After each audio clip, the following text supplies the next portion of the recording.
So welcome to our first PatternShifts affiliate partner professional learning community. And tonight we are being honored with Paul Saunders, who will be taking us through a discussion around social and economic change based on his vast experience in psychology and neuroscience. So Paul, I'm going to turn it over to you. Thank you so much for hosting us tonight. Thanks, Susan, and thank everybody for coming along on this night. And I hope you find this helpful and thoughtful for you. And I'm sure hopefully also it'll confirm probably some ideas for yourself, but hopefully it might give you a different perspective of maybe how you look at social economic change and what it could mean for also for leaders in organizations. One of the things to think about is I'm not going to talk to you about John Cotter's change models or necessarily Kubler-Ross's models and a lot of other organizational models we talk about change.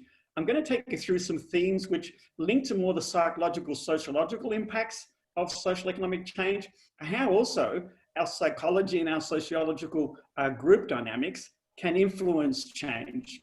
And particularly then highlight to you from the point of view of how sometimes like pandemics have always had an influence on economic and social change. And then talk to you about a couple of models that you may not have seen before, which emphasize the focus towards more collaborative group work toward change. And also the style of leadership, particularly in this particular social economic change we're going through due to the pandemic around compassionate leadership. And feel free to add sort of comments as we go through in a sense of through the chat, and I'll certainly give you opportunities through the breakout rooms. And hopefully if you all got your cell phones, because I'm going to get you to do some survey activity through your cell phones. So just have them available as well as we go through the session. So which one of us is me? How many of you know much about social identity theory? One of the things is often is about we have psychologically, and we know this also through our neuroscience, we have parts of our brain which is continually looking at identifying ourselves with other groups. And it's one of the things that it's part of our attachment, sort of, you know, about attachment theory, it's connections with that.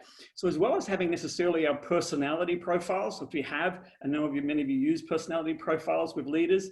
One of the things often we talk to, and I certainly talk to leaders also, how they perceive their work through their social identity with the group environment that they're in. And our social identity is developed from a variety of different ways. It can combine from our religious backgrounds, gender, sex, cultural backgrounds, even from the country we're from. So if we look at it from the point of view of social identity theory, there's a lot of different things that influence our self-identity, our self-efficacy, our self-esteem.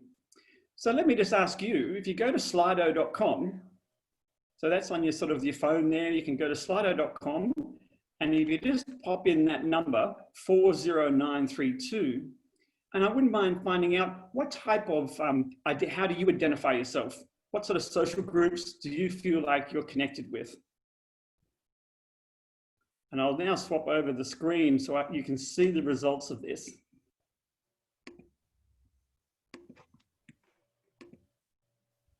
So again, what social groups do you belong to? Can you elaborate a little bit on what you're looking for in regards to social groups? Yes, so it's a sense of just generally, what are your thoughts? You align yourself in a sense of what some people are there as a parent, a human. So is it from what perspective do you see yourself, as which groups do you belong to?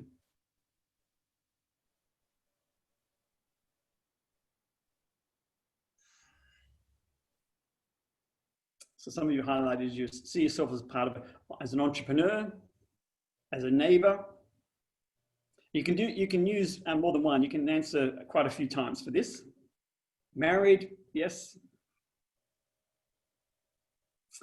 As you see from this is when people put more than one person puts in the same answer, it comes up a bit stronger, comes up bolder.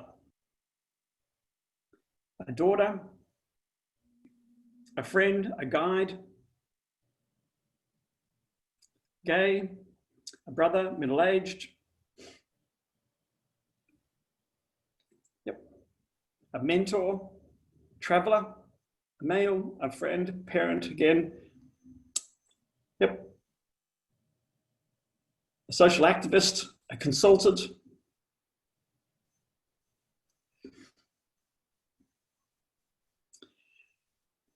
and the reason I didn't elaborate too much, Daniel, there is that I didn't want to bias in the sense of your sort of thoughts. It's just overall, what we're aware of is in our subconscious, we have these identities running all the time, every time we go into group environments.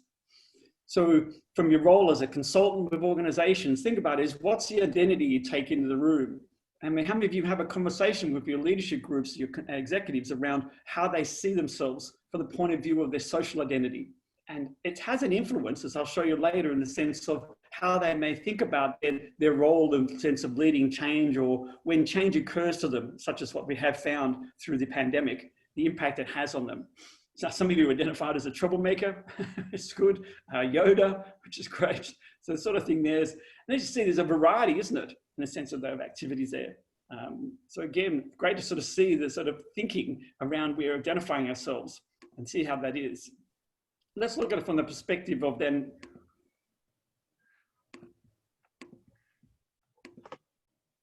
Disappeared.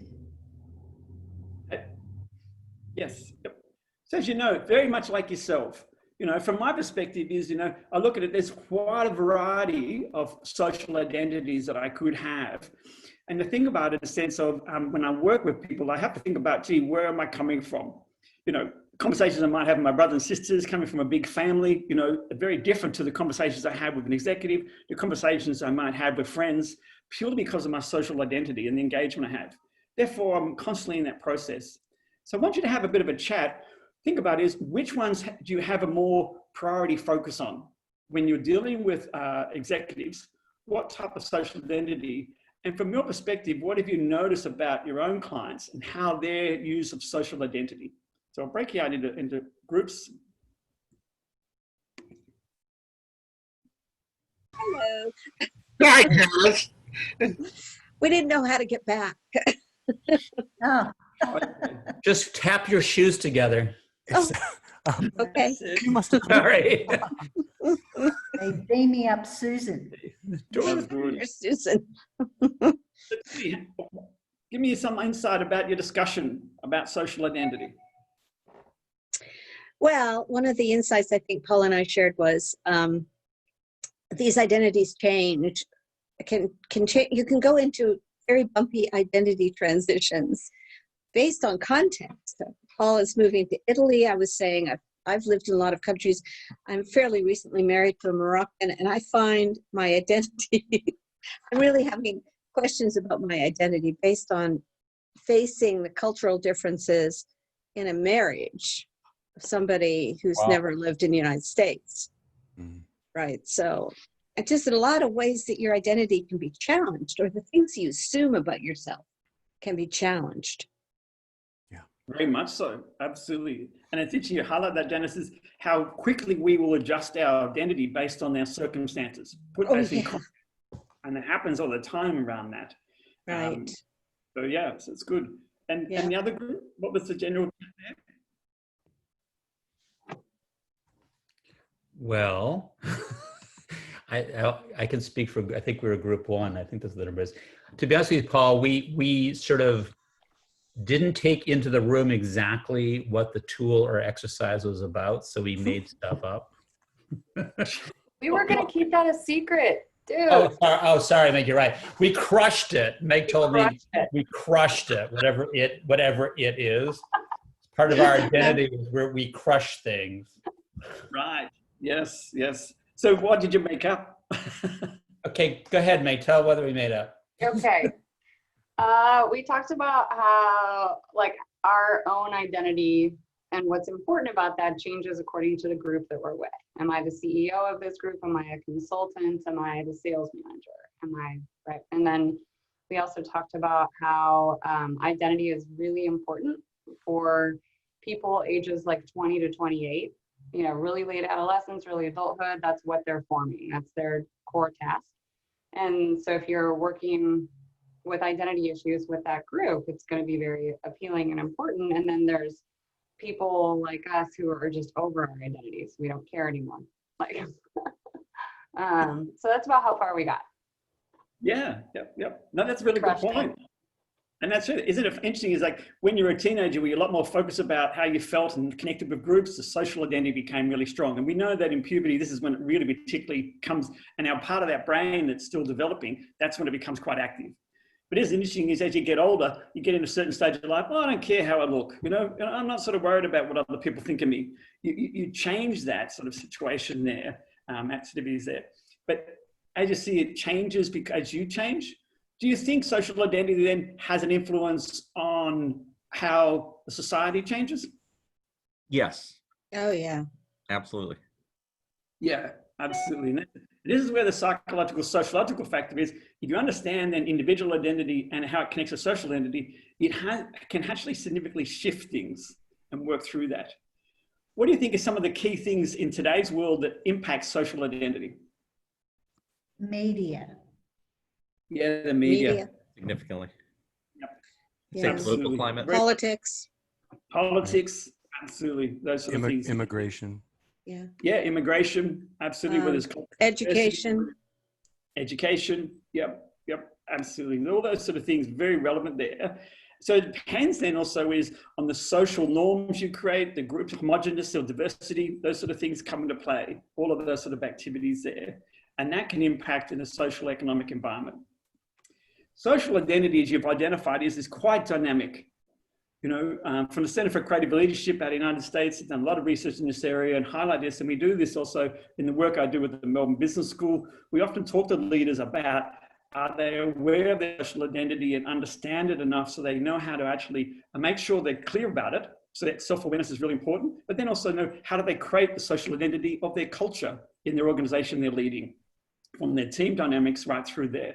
We know that it has multiple facets to it all. There's a sociological determination of it all, depending whether I'm talking to an executive in Australia, to whether I'm talking to an executive in Singapore and things like that. And it has a relevance to also its context. It's all of those things you've highlighted. Then one of the things though in modern world though is social currency and its impact on social identity. Some of the things to think about in the sense of this has a huge influence, and as we know, it has created social and economic change through social currency. As one of the significant impacts we know psychologically for people, particularly as millennials, this is a big impact on their social identity. Yep. So what social media do you use and how many followers do you have? Yep. So have to think about that sort of stuff. What sort of social media do you use and how many followers do you have?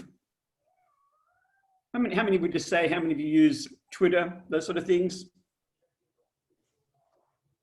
Just No? LinkedIn. Facebook? Instagram, Facebook, Facebook, LinkedIn. Instagram, Facebook, LinkedIn. LinkedIn. Yep. And how many of you think about, some of you have highlighted in the chat box, you use Instagram, LinkedIn, Facebook, which is great. How many of you know and track how many followers you have? No. I do. Yep. Yeah. Like Janine's asked. Never. Yes. Good. Yep. Why am I asking you these questions? Why am I asking you to actually be aware of where your social currency is in relation to the type of conversations, the affiliations you have, the information you're sharing, the advocacy you're driving? Amount of influence you have on your environment. Yep, very much so. Sense of that sort of stuff. We only share, and are you aware that we only share what we believe will maintain and boost our reputation in the eyes of our peers? Studies have now started to show us that we're actually finding is that we align ourselves in social groups in through social media as well. And so we also know many people are using it as a way of keeping their reputation, their image, their brand. We talk about, how many of you talk about personal brand with leaders? These sort of things are linked also now with social currency of activities there. Social currency has a huge social economic impact. If you think about it in the sense of who are the major followers. Cristiano Ronaldo is paid $109 million, a soccer player out of Europe, has the most Instagram followers, 184 million followers. Wow. How does that compare to your own followers? Poorly. Well, we're very close, actually. I keep trying to take him on, and he just keeps getting more followers, and I'm working as hard as I can. Yep. And it's so interesting when we look at is, who has the most followers there? It's mainly, as you see, actors, singers, and sports people. Yep. Celebrities. Celebrities, absolutely. Celebrities in any field. I mean, sport celebrities and. Yes, yep. Yeah. But the interesting thing is they create and drive a huge industry. The soccer business is a $4.8 billion industry. Ronaldo himself has more followers than the soccer federation groups in the sense of that. So the individual there. But imagine the sponsorships, the organizations that drive to make sure they're part of his following activity there. Some of these people here and that sort of the people who want to have these people as part of their ads, the companies that want them as part of their commercials, all those sort of things are part of that there. What about politically, as you've highlighted? The impact of having a certain number of followers.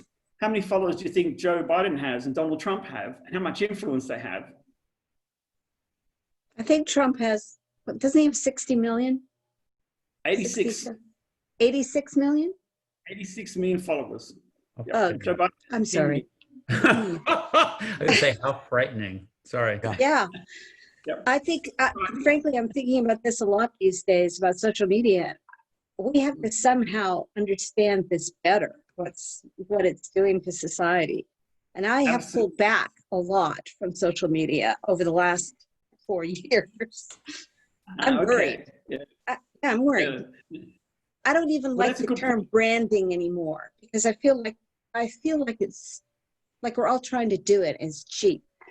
I know that's not probably a successful strategy, but I'm really concerned about it. Do you think it's not authentic, Janice? Yeah, that's it, I agree. Yeah. You raise a really good point. It is something about considering is where we are going to have conversations or leaders are concerned about their brand. How are you also considering it in the sense of authenticity? Is their brand actually about their real self, or is it just a marketing activity? Is it a bit of a strategy they want just to sort of get a certain presence? And we know that certain people do this. We know that some people are driving their social identity for a certain particular recognition or particular goal and outcome. Yep. When you match it up, though, is in the sense that we do know that from some of the studies now we are looking at through social media from a psychological, sociological point of view, it has an influence on people's thinking and therefore it affects their identity. We know that people align to things such as, we know that, as I said before, people link to their social groups with their social identity. So not to say everybody would be a supporter of Donald Trump who's a follower, because we know some people are following just to sort of keep an idea of what he's saying, things like that. Such as journalists, etc. But do know that necessarily, though, there are groups, as you know, we're creating more in and out of groups through social media, and particularly around the sense of social identity then. But Paul, we're shaping people. Yes. And I think we have to have a better grasp of what this is really all about, the shaping of people. Very much so. And this is the reason I'm raising is this has a huge influence psychologically and socially on how we see ourselves and the world around us. Sorry, you were going to say someone else was going to say something there? Well, actually, I was going to say something, Paul. So knowing what I know about social media and the ability to manipulate social media in terms of followers and thumbs up and, there are all sorts of machines available for whether it's pop stars or people coming out with a new album, or I have, 126 million followers. And my niece who lives in Grand Rapids, Michigan, and, is like 28 years old, has 2.5 million Instagram followers. I won't go into how that happened, but the fact of the matter is it is a fact. But the fact is that it does, and so whether that really, sort of whether it's real, sort of like this idea of sort of friends, and you start to talk about somebody being your friend, and then I think was it you, Daniel, that said you have, was it 1,200, 2,500 friends, or, so what does friend really mean in that context, as opposed to like somebody you've linked to or whatever? And I think to your point, Paul, in terms of how that influences in both a positive and negative way, people's perceptions of you or your value or whatever that happens to be, which, I think somebody was talking, I think it was Janice was talking about how scary that can be, but there's a manipulation possibility, right? That's within that.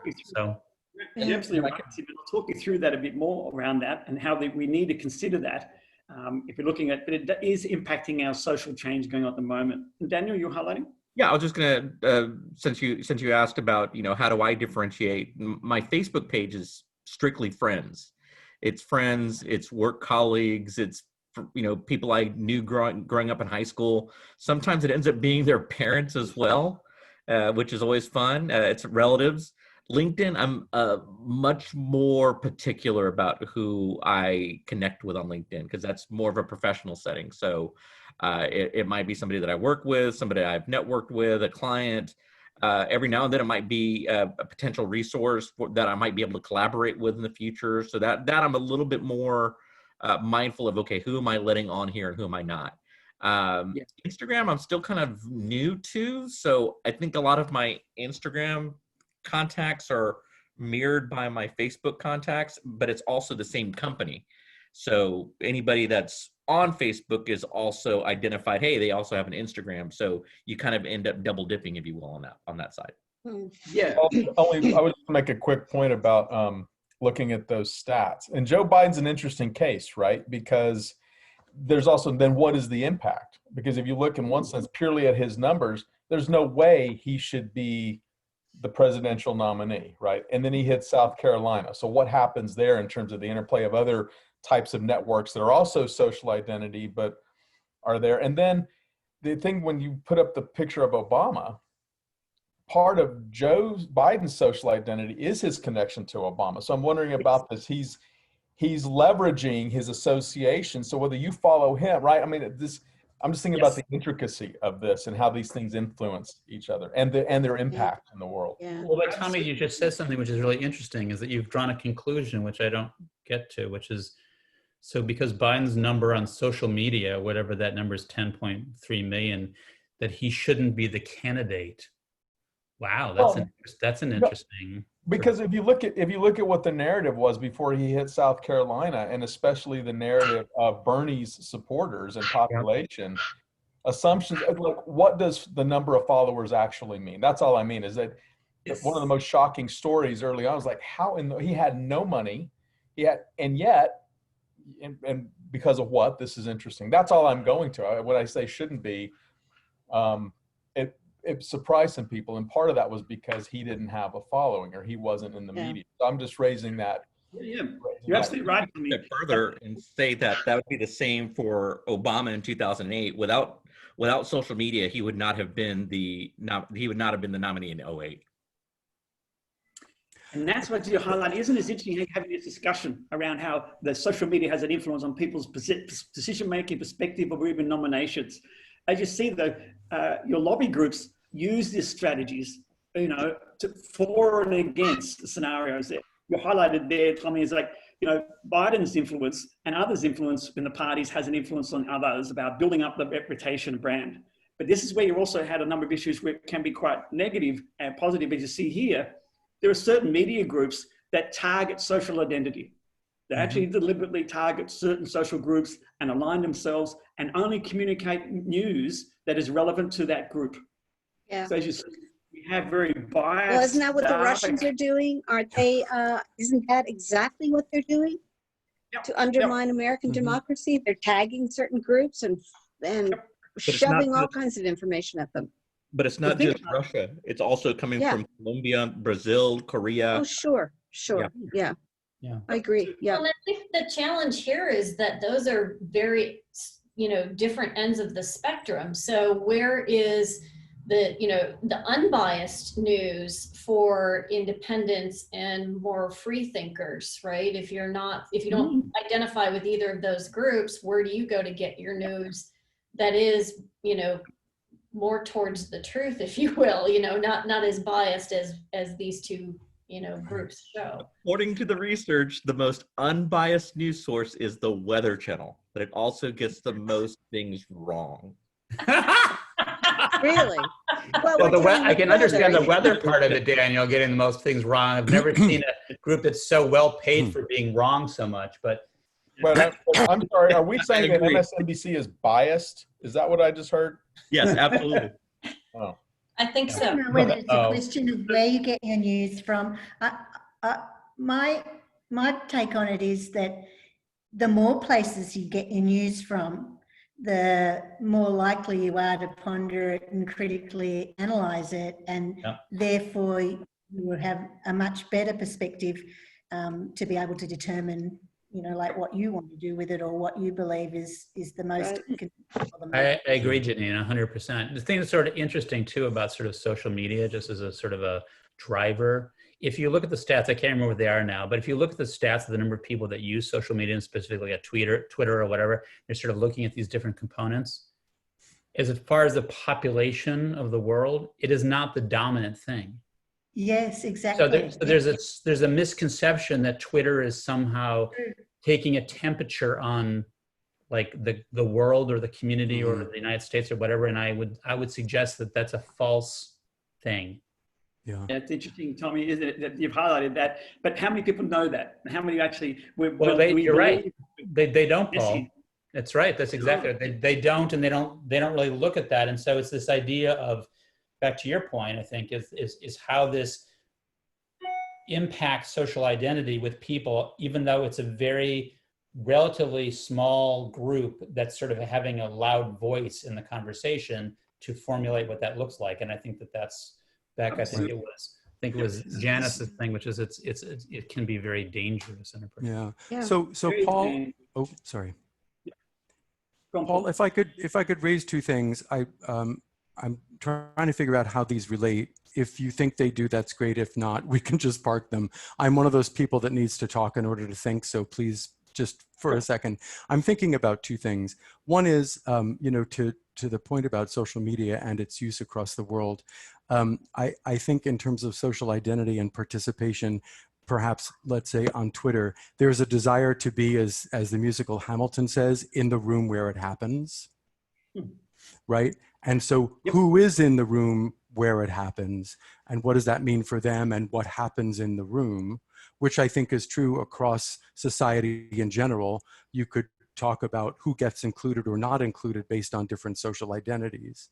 The other thing that intrigues me is the difference between, I don't know how to phrase this, so forgive me for struggling, but it's like affiliations versus relationships. And so if all of us were to make a relationship map of the people we actually connect with in reality, and I don't mean on Facebook, but that we call, that we text, that we see on Zoom for various reasons, or in our neighborhoods, I wonder what that would look like versus the affiliations we have with people on social media, which could be bigger but more tenuous. Do you know? Yeah. So I'm all these things are bubbling up as we're talking. Well, that's good, and I'm glad I'm triggering this conversation with you all to have a think about this.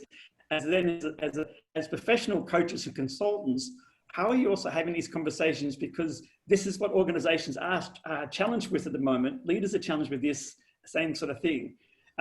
For example, like you highlighted, Paul, some of my leaders, I actually help them work through relationship maps to identifying how to actually clarity around their brand, not purely based on social media, but at the same time, when I'm doing strategy work with some organizations, they do have to consider what's their social identity. When they talk about their values and vision, where's actually their identity position? Because that then influences their marketing, that influences their sales process and things. As you see here, this is some of the work through Pew's research in the United States, and I do work with Pew in Australia. And we highlight there's a concern is that the social media is having an inner and outer group. It affects our unconscious bias in the sense of how we actually see the world. One of the things that Janine and I are working with a lot now, we're trying to certainly is running programs where we include critical thinking and critical analytical thinking skills with leaders, because we've got to get back to helping people realize they have to actually not just take facts for as they are, they need to actually think about and analyze things more. This is something we know that's probably stronger need for the millennials coming through into frontline leadership roles, is how they actually look at that. Yeah. But you see, outside politically, companies have been working social media very strongly. Here's an example of how, say, for example, the pandemic has changed. But just give you an example. These three companies here have been doing very strong in the last 12 months. With the pandemic, these three companies have actually increased all their sales purely because they have such a strong currency through social media with their audience and activities. And most relevant, as people have changed their circumstances, they've gone to actually look for services and products that they can do online easily or bring them into their home. Here's a quick little news item just about this. As many families continue to follow stay-at-home orders, television advertisers are changing the way they advertise in the middle of this pandemic. Eyewitness News reporter Tim Fleischer explains how they are reassuring an anxious public. With families staying home during this pandemic, many spending time watching television, they cannot help but notice a difference in television advertising. The majority of advertisers have stopped the campaigns that were already in progress, and they're switching to different messaging. Many advertisers changing the theme of their new ads aimed at elements of the pandemic. It's our policy that your pizza is never touched once it comes out of the oven. So their message clearly trying to allay people's fears. There's a lot of that reassurance messaging that we're also seeing, that things are safe here, it's safe, this is what we're doing. Others are aimed at a larger segment. Grubhub, for instance, supporting hard-hit restaurants.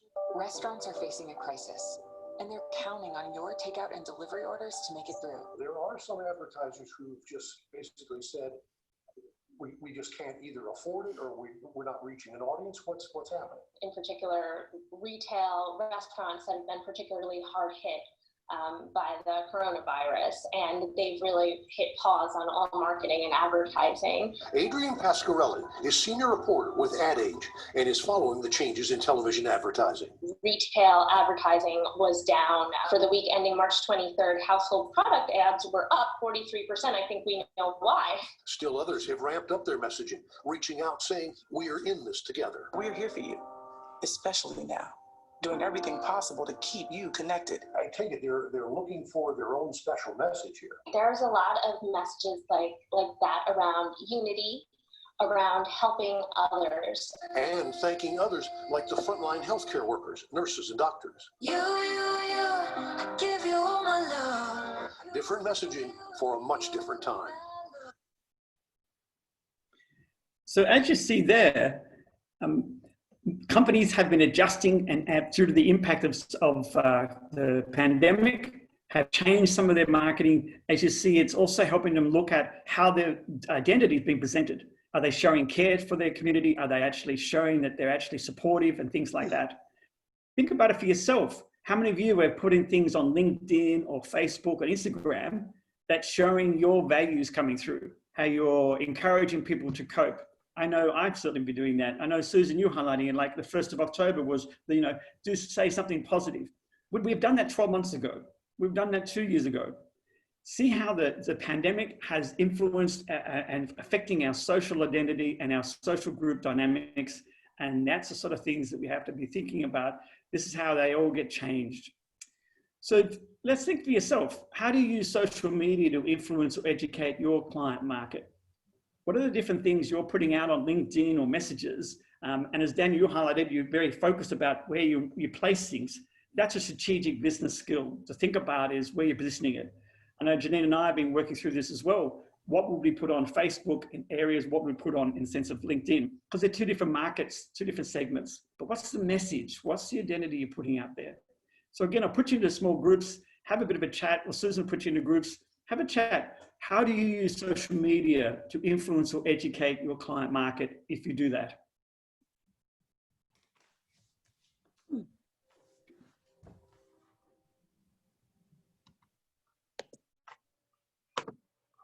Nine and a half or whatever. That's it. Good.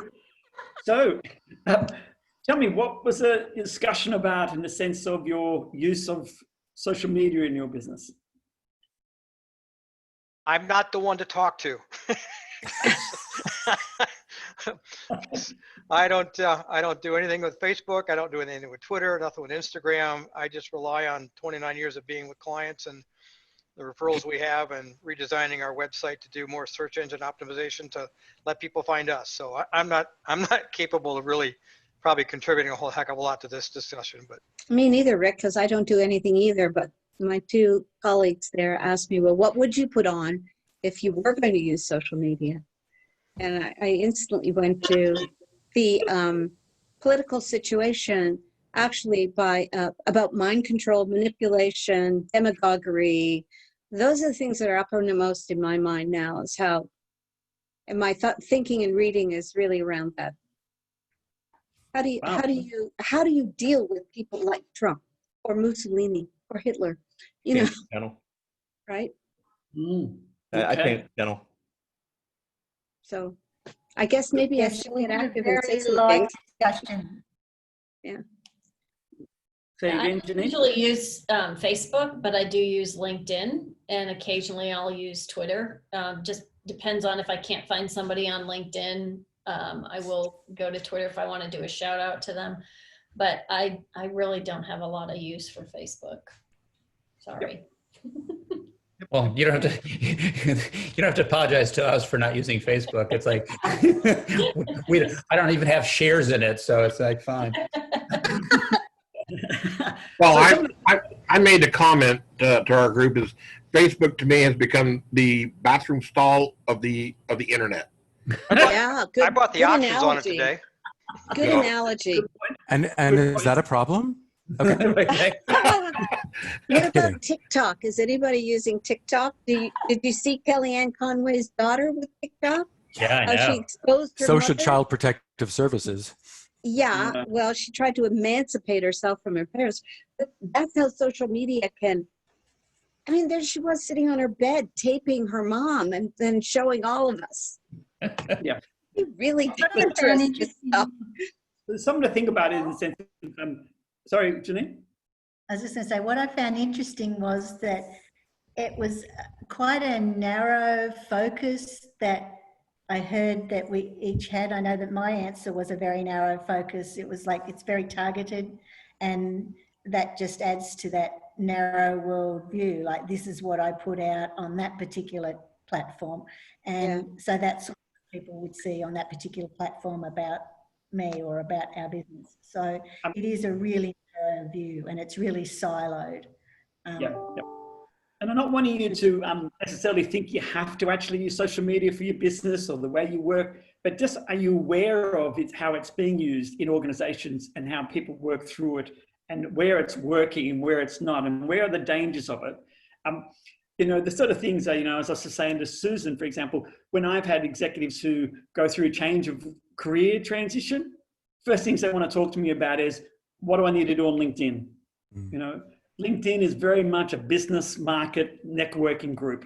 And so we also know all recruitment agencies, I know from the Western world, all refer to LinkedIn when they're looking at executives. They will always use LinkedIn as their first strategy rather than just your resume to see is what's your profile, what is your actual, you know, what are your things you're posting up, all those sort of things. And so it's something to consider. We see also organizations using LinkedIn more for learning, education, for advertising of their promotion of their key results, things like that. And we'll see that shift. Very different to say Facebook and Instagram. Very, as you said, many of you there are working through that. The question I asked Susan before was, as a professional network, would we use social media? This is something as a group we have to come to a decision. Would we use Instagram? Would we look at those type of methods? And like you highlighted, Janice, TikTok's a new one. Don't be surprised if another 2 years, another type of social media app comes into the game. It's already there. Oh, okay. Okay. I mean, TikTok's actually old technology. I mean, it's new to the US, but it's not a new global platform. Right, there you go. So the thing we have to be aware of is if we are aware that some of our roles sometimes is to be involved with change management or influence change organizations, how are we keeping ourselves up to date where what type of methods are changing and occurring? You know, the questions we... Yeah, I think there's a point too. You talked about relationship building. Various segments of society tend to use, like TikTok, a lot of the young people use TikTok. Well, how do you bring these different segments together? If they're only looking at TikTok or they're only, you know, how do you... What's interesting, Janice, in terms of what you said and also what Dan was saying is sort of like, you know, for a lot of some portion of the user populations that you might want to target, depending on what you're doing and what your business is. I mean, Facebook is like so 10 years ago, right? Yeah. People, you know, you say, oh, we're on Facebook, and you're like, oh, that's so sad. Sort of like, and it's funny because it's like the new thing. I mean, you know, obviously Instagram ultimately got bought, right? So when they were kind of out there, quote unquote, doing new things, and then it's, you know, this number of next applications that are coming up. So whether it's new technology or otherwise, it's just what happens to be the flash going on at this moment. And then it becomes kind of passe. And again, it depends on the user population. So like, my husband and I sort of talked to his family, and they're talking on Facebook, and they're like, well, anyone who's in Facebook, and then we have like nieces and nephews are like, well, anybody who uses Facebook is like old. So it's like, okay, talking about your personality, your sort of perception, your social identity. It's so interesting. Yeah, the average Facebook user, I want to say the largest, fastest growing population within Facebook is between the ages of 35 and 45.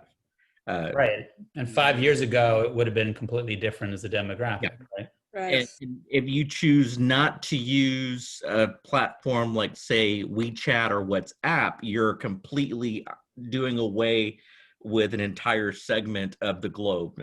Very few people in Asia use Facebook. You're looking at WeChat and WhatsApp.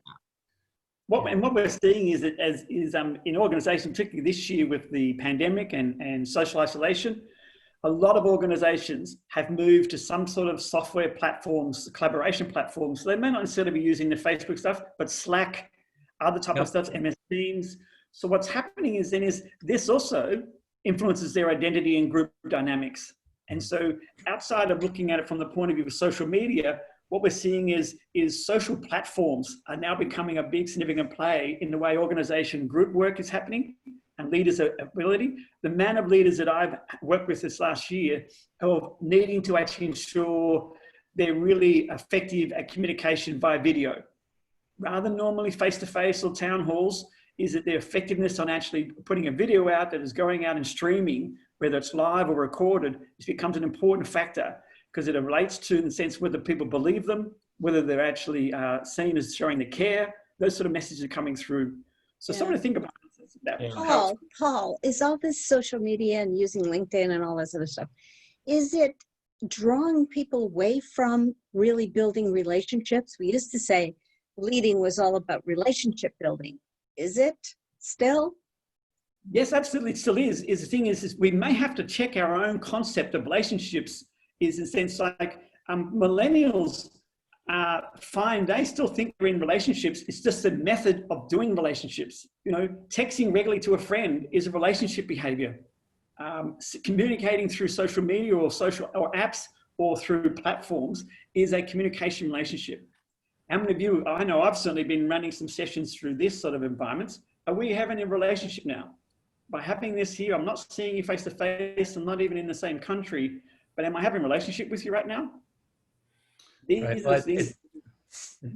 think it's interesting, this concept of like and again, back to the sort of the sociology of it, it's about the definition behind relationship and or friendship and things like that. I mean, there was a study that was done a while ago that was done in Japan, and the suicide rate of young kids in Japan is going up because there's a sense that they're having a relationship with somebody because they're on social media, and then they're depressed or the things are going on, and they sort of use it as a call out, and nothing happens because nobody knows where you even live.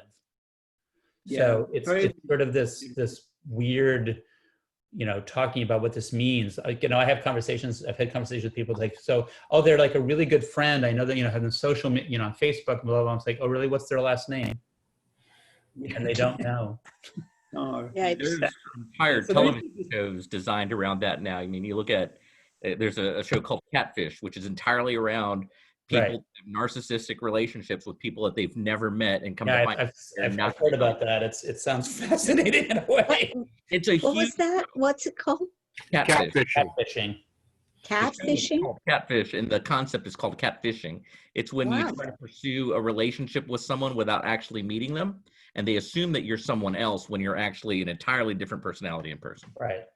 Can I just say that I think that social media also has some really good points about it, like it's being able to connect people, which is what we try to do in our business, get connection and engagement. And I think as Paul says, if you redefine the definitions around those words, well, these platforms have aided and abetted us in doing that. Well, that's how we connected. I mean, it's not all bad news, but I mean, Janine, did you just buy Facebook stock? Is that all you're pitching for the social media? I'm just But teasing. no, that's right. And that's the thing. So think about it is, if you haven't seen this Netflix show, highly recommend you do, because Good. as some of you highlighted, it does highlight there is the manipulation that we have to watch out for in the way companies are marketing and using these sort of things, the AI systems they now are creating to influence people. And this is, again, impacts people's group dynamics and social activity. What it does require, though, is you're seeing now in the media, there's a lot more push. I know I'm working with the federal government here in Australia around information and privacy, the new regulations that are going to come in around the sense of against Facebook and Instagram, requirements of those, taxes coming in on them. We're going to look at this, and ethical behavior is going to become a stronger part of leaders. We know that corporate governance is very relevant with companies, but this is, again, through social media, this is something that they will have to explain their purpose and intent around their marketing. And that's a drive coming through. And again, these sort of things that will place a bit of a social dilemma on leaders in the sense of how that. I know I work with a pharmaceutical company here in Australia. They run retail pharmacy stores, and they use what we call social influencers, young people who are influencers, to demonstrate and show their makeup, their beauty products, their chemistry stuff. And it's a good thing in some ways, but it's also a moral dilemma for them. Because as you highlight, it means is they are becoming influencers to their millennial group in it sometimes can be a very difficult way. So we know also, if you're understanding about social identity we talked about earlier, is that certain groups become identified. Individuals are identifying themselves with certain groups through social media, not actually met them, and actually can create radicalization. Yeah. And again, one of the things to watch out for. And again, we may think that companies don't have responsibility here, but they do, in the sense of we do know that company influence can play a part in the community influence the way things are, particularly not-for-profit organizations playing a role here. What we've got to look at also is the other big thing. I did some work with Accenture here in Australia. Cybersecurity is becoming a key thing and drive because of this radicalization. I worked with an organization last year. I was still working with them. They're in the manufacturing here in Australia. They were hacked and locked out for 6 weeks by a Russian group.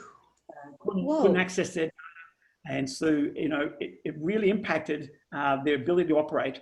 And so again, this is a $1 billion investment now activity across organizations. Oh, yeah. What we're highlighting out of that like the Melbourne Business School, how do we educate leaders to understand digital? Digital leadership skills are really critical now because it could really impact their business performance and operations. So it's expected to become a core skill set across leaders is understanding their digital strategy, the digital thinking that needs to require to their business. But coming back to what we talked about in the sense of social economic change, there is research highlighting is that the social identity actually is one of the key drivers for driving social economic change. We want to change our economic situation. We strive to perform to get more money or change our workplace and things like that. The thing is, it can happen peacefully or through conflict. And as we see, like particularly when you have communities or organizations or countries that are going through division, as we see even from Australia, but even the United States, when we're getting sort of inner and outer groups, we will see a lot more conflict activity going on. So taking into account now, let's put that in perspective of the pandemic, particularly COVID activity. Let's put it in perspective of the history of how pandemics have influenced. You know, the first real recognized or acknowledged pandemic, it actually created quite a social disruption. It changed their social and customs and norms about burial, for example, which is something quite different for the time. It changed some of the social norms about engagement with each other. The first real plague pandemic that happened lasted for over 200 years. This is a bit of a concern if you think about it. We're trying to work through just how to get through 1 year of this pandemic. These earlier pandemics actually lasted. Now, they didn't have the medicine there. The interesting thing was, it was a time that also led to the ending of the Roman Empire, but it rise of religious power. Because they didn't have the science and knowledge, the wrath of God concept, the belief that the epidemic was caused by God or some universal power, became a very strong, and the religious groups became very powerful through some of this process. The second plague, though, ended the feudalism because of this, the actual inching up their own social distancing strategies, not engaging each other so much through that, created a lot more commercial trade, and the first drive of health systems came out through the Middle Ages there, through that second plague. which has led to the more modern health systems we have today. The Spanish flu, interesting enough, is after the First World War, this was one of the factors that's been suggested in the research that influenced the Roaring Twenties. We came out of a massive conflict in the First World War and then a massive pandemic. And so the 20s, we all wanted to have parties, have fun. We actually got more creative. Innovation and creativity of the 20s and the lifestyles completely changed because of the experience we had. And think about for yourselves now is what change in social behavior is happening through COVID now. I don't know about you, but I'm having a number of conversations in the last few months with people as we're starting in Australia to come out of recovery of changing the way we're going to design work and the status of work.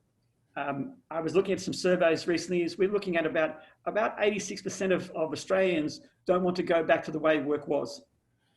They want to look at ensuring they can have more ability to work from home, a lot more flexibility to now that they're used to using Zoom and MS Teams to continue to use that and be able to have more time, less commuting. This will have a social economic change on the way we actually operate transport, the way we actually look at work practices and things. So all due to COVID-19. And let me ask yourself, how many of you had been going through this sort of change process emotionally? Psychological impact of the COVID, we find is, in a sense, this is through KPMG's work, impact in the sense of the psychological influence it has, but also the social dynamics that changed. With an expectation of a new reality being the common norm coming through.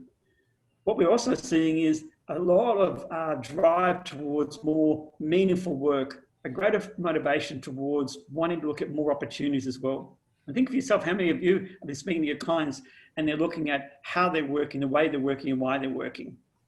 So again, if you go to Slido and just the same sort of number there, the 40932, we'll just have a quick little survey of how you actually are seeing how you've been coping. How have you been coping through the COVID-19 situation? What mindset do you have through COVID-19?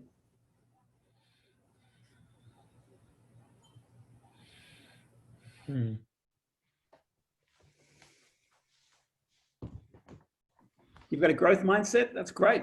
You're curious, they're good. A reset mindset, yes. A number of people have had to reset. Yep. Positive mindset, if you kept your optimism, it's good. It's optimistic October this month. Some of you have seen as opportunities, it's good. Chance to innovate. How many of you have been doing things differently, innovating and adapting in your organization? Yep, being very adaptive. Yep. I think that's supposed to be healthy.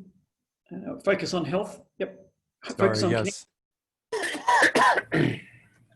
That's right. So it's good. Yep. And how many of you have been having conversations with your clients about how they're coping? I know Janine and I have been running a number of workshops in the last few months just on purely resilience, well-being, mental health, and it's become a norm in the conversations we've been having with our clients. And hopefully, as you're seeing, is conversations about how they're going to keep growing or improving themselves as they go through this change. So again, it's hopefully just a chance for you to see the social and economic impact a pandemic has. And we don't know when this will actually stop. We have different information about when a vaccine could be available. But even if it does, we don't even know overall, if it's like the flu vaccines, it could be ever adapting. It could be always changing. We know that this version is really another version of SARS, and the first version of SARS mainly hit Asia. We don't know again whether we could be seeing another version of it coming in version there. I do work with CSIRO, which is a science research organization with the federal government. 70% of these viruses are all caused by animal contact, and we will continually have these. Their indication is we'll always regularly have to work through it. But think about it from the point of view of also then, what's the psychological impact of something like this? It certainly highlights is that we go through a bit of a change in the way we see the world and think when we go through a crisis like this. For many of us, our emotional fight and flight part of our brain becomes quite active. Our limbic system in actual fact, dominates at times when we're going through a bit of a change in crisis. So the point is it affects our prefrontal cortex. If you've known and worked or read the materials of Daniel Kahneman around speed of, we have 2 speeds in our brain, that back part of our brain actually works faster than our prefrontal cortex. So when we're going through a high lot of anxiety or stress or change, that part of our brain is a lot more effective in working through it because it's designed to actually protect us. So in the sense of Maslow, what it means is for a lot of people, they've gone back to just physiological safety needs and focusing on their own sort of situation and needs rather than necessarily more high-end type aspirations. For some of you, many people have been going through this, finding a job again, finding security around it all, managing social isolation, those sort of things that have been relevant there. This triggers a change in behavior. I don't know what happened in the United States, but in Australia here, what happened is that there was this real fear of commodities such as toilet paper. We had fights in supermarkets, people fighting over toilet paper. The sad thing is it was actually a myth that came through social media. We actually produce our own toilet paper here in Melbourne, Australia. We had not an issue about the volume of it, but it triggered through some social media. All of a sudden, people were fighting over thinking there wouldn't be enough. And we also know from the actual virus, the virus doesn't affect, in a sense of diarrhea. So it doesn't have that physiological impact, but people, because they went into that fight and flight process, it changed the way they behaved. Partly because what happens to us is we go into catastrophe thinking. How many of you went through this at times during the last 6 months? It's quite normal. It happens to us all. And again, this is where I've been spending a lot of time with clients, just helping them work through this stage and help them get back to more clarity and rational thinking. Because what happens is we get these ants running through our head. This is through Aaron Berwick's original work around what we use as cognitive behavioral therapy. We often talk to our clients about the ants, which impact our thinking about ourselves. So from a psychological perspective, the pandemic has created a lot of negative thoughts for people, overwhelming them sort of thinking. And a lot of times we've been working through it. The good thing is about it, and I'm sure you're doing it here, is a lot of people have been working with people just to help them be optimistic. One of the things is build on people's strengths, talk about what can work. Like you highlighted, your mindset has a huge influence on managing the ants. This is a default mechanism when we go into crisis. It's designed for us to check and manage risk, so we naturally get that. But you don't want it to be staying for too long. But we do know that it has impacted a lot of industries. We know particularly travel and tourism, retail, a lot of their consulting industry has been impacted. So imagine some of you might have impacted your businesses. And we know it has a personal stress on the industry as well. So as you highlighted, the mindset to combat a pandemic is really important to think about. What's your mindset and how you encourage a type of mindset to manage a pandemic and work through that. So we've covered that sort of one to work through that. But an interesting thing is it comes back to some fundamental values or principles you have. Do you believe people act primarily out of self-interest or care for others? Have a think about it in the sense of that. From your experience, what you're seeing, does that trigger this fundamental question? Do you believe people primarily act out of self-interest or do they care for others? And this is something that we've found through some research is that leaders who are role models can also be belief managers. This is something I've been working with a few different leaders is that communication is to encourage people to be cooperative, to be collaborative, to encourage a set of beliefs in the way they're actually engaging through the crisis. How many of you have been doing that with your clients? And how many of you find your clients are focusing on this, how they're actually expressing, communicating teamwork or collaboration through the change? So Paul, if I can offer one example, I talked to someone a few months ago, and this gets back to your point about what is our brain actually doing, who was able only after a time to identify the source of their personal stress, which had a lot to do with the pandemic, and the effects of that unidentified stress on the people he managed. Because it translated into speech and other behavior that I'll just say was not helpful. Really good point, Paul. Yeah, absolutely. I had to work with a leader when the pandemic hit here. It became quite clear he didn't trust his people. He didn't want them to go into remote and work from home. He said, if I can't see them, I don't know whether they're going to be lazy. That was his attitude, and work through that. And I had to keep coaching him to highlight, one, you don't have a choice. The government's actually stating it. Two, you've got to give some confidence in your people that they will still work, even though you can't see them. But he was like a sort of person who liked to have cameras around his office, make sure he could always see what people are doing and things like that.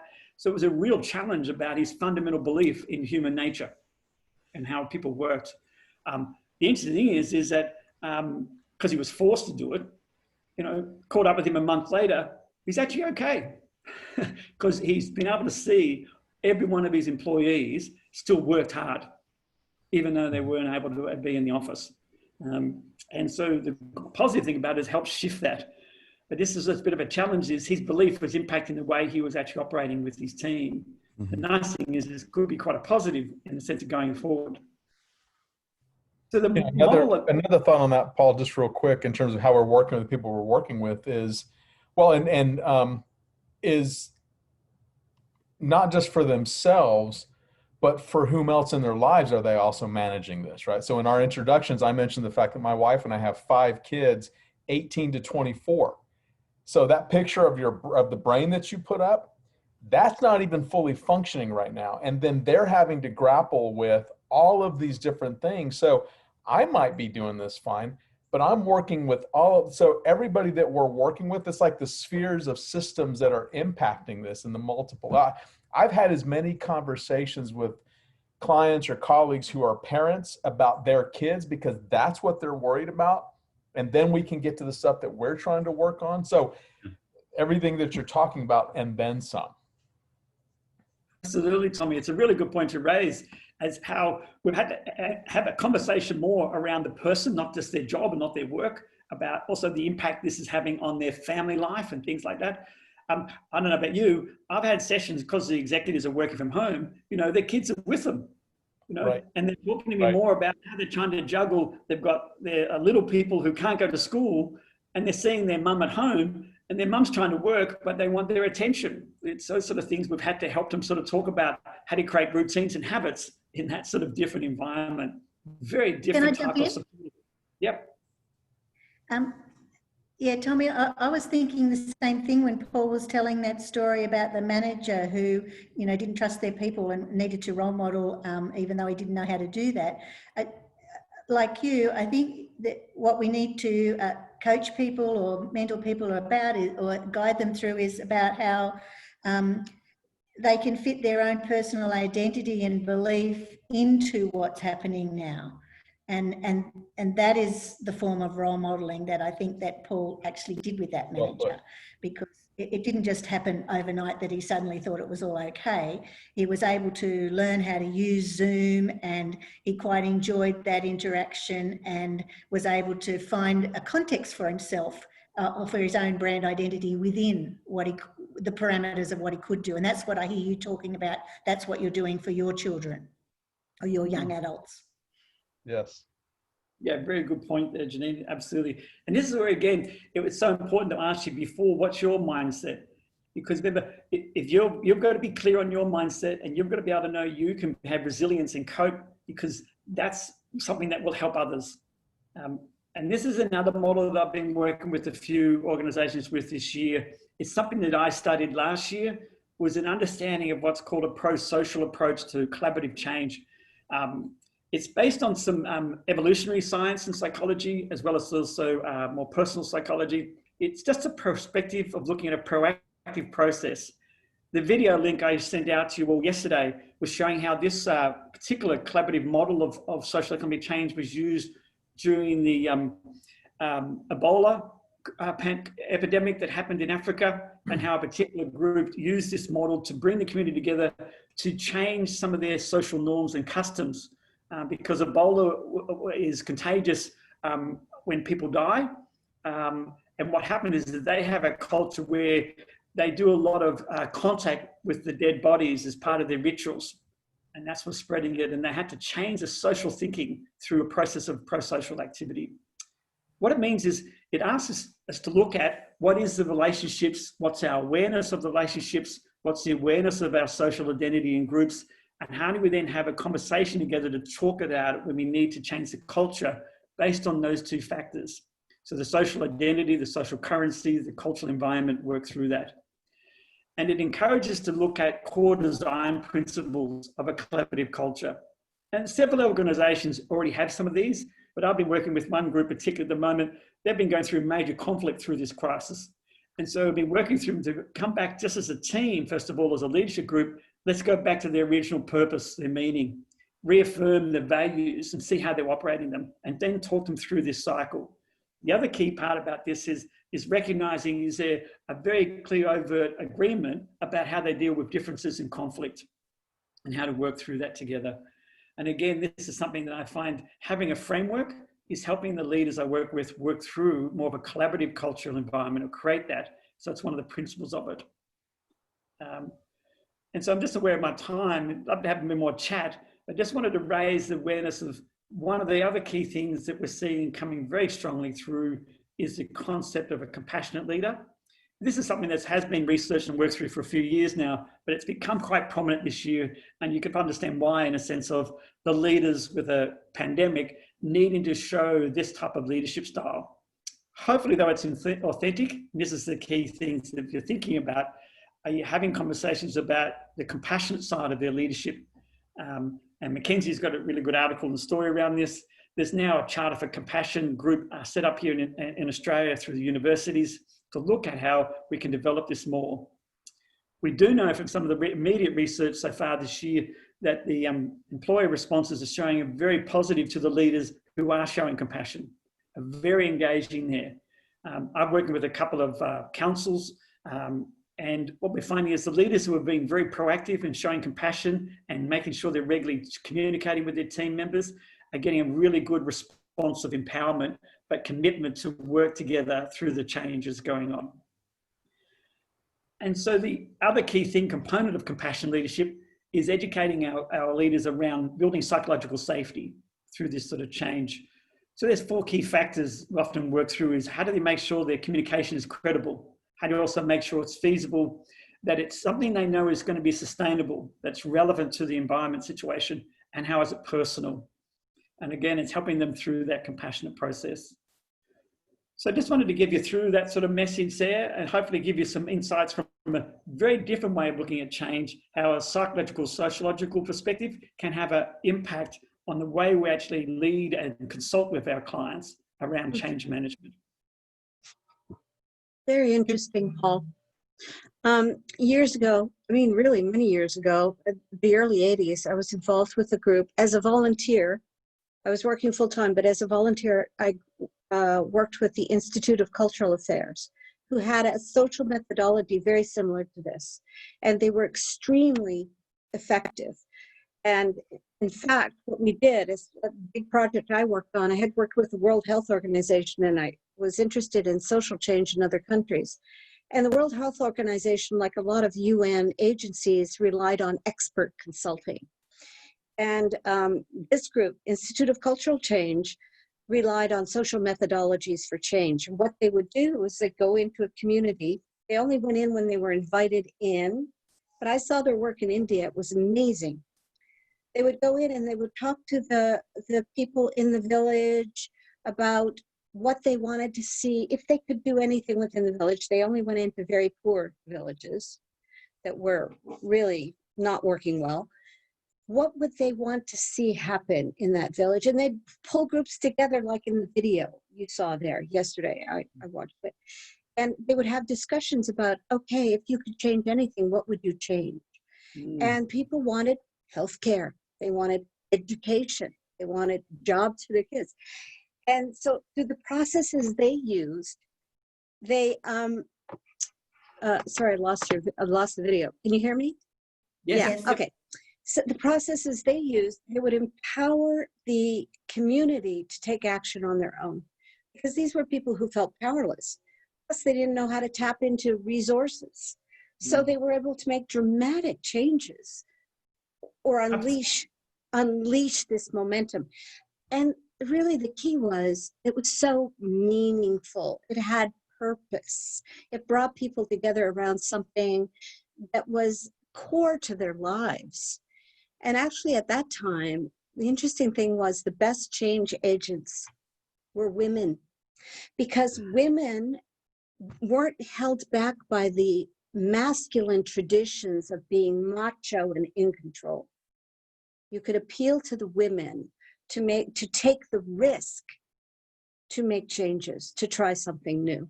But it was really these processes, the pro-social collaboration processes. Yeah, absolutely, Janice. I mean, the pro-social, if you look at it, has been built on a number of other models before. It's just been further developed and expanded on it. And but it's so powerful, and we need these processes. Yes, and as you highlighted, it takes us to look at our own concept. Are we coming in as an expert, or are we coming in as a facilitator? Are we coming in to look at collaborating, or are we coming in to give them the answers? And that's, again, as a professional network or as a consultants, which particular identity we're coming into to influence change. We ask for that from our clients. Think about it there. And as a coach, also, we're coming in as an expert. There's our identity. Or we're coming in to actually facilitate and help them be more empowered to understand how they can lead. Yeah. When you come in with what you think are the answers, you don't engage people in the change. Yes, it's a very different type of change process. Yeah, I think one of the most compelling things for me about that video that you shared was that they were changing the symbols that were being used, but they weren't really changing the beliefs or the ceremonies to a great extent, and they gave people options. And so I think by not really challenging their deeply held beliefs, but changing the symbolism around those beliefs, that was, and giving them the choice, you know, I think those things were what prompted them to have such great success. Yeah. And we think of this sort of approach. How do you think your leaders would go in having more of a collaborative, consultative change process? Or how many would feel like that would impact their identity, that they think, no, I've got to be in charge. I've got to tell them this is how we're going to change. Yeah. Because it requires a lot more confidence and authenticity to go and having a belief in yourself that I can help and trust people, that they want to improve. To have that trust in human values, that people want to continually find meaning and purpose. Yeah. And you know, you've hit on something so critical, Paul, which is underneath the work is faith in humanity. Faith that people want the best for their community and for their families and for themselves. Yep. And when you link at that from the role you play in social currency, you know, do we have faith that, you know, we can influence social media in a positive way? Or do we? But it does mean it's also, we do have to accept, you know, there's always a negative to our behavior patterns, particularly as we see from people can get into negative behavior through their fight and flight. We've got to also ensure that we encourage proper security and risk management in the way that, in the ethical guidelines that organizations need to actually have to ensure that these things are kept in balance. Any questions? So Paul, I want to thank you for leading us through this, and I want to thank everyone for their contributions and insights. This has been really interesting. I think for our first PLC, it was a really great way to kick us off and a great topic to kick us off. So thank you very much. Thank you so much. It was wonderful. Thank you. Any other closing thoughts? All right. Thanks, everyone. And thanks, Susan, for organizing it. Thank you, Susan, as always. Yeah, thank you, Paul. Thank you both.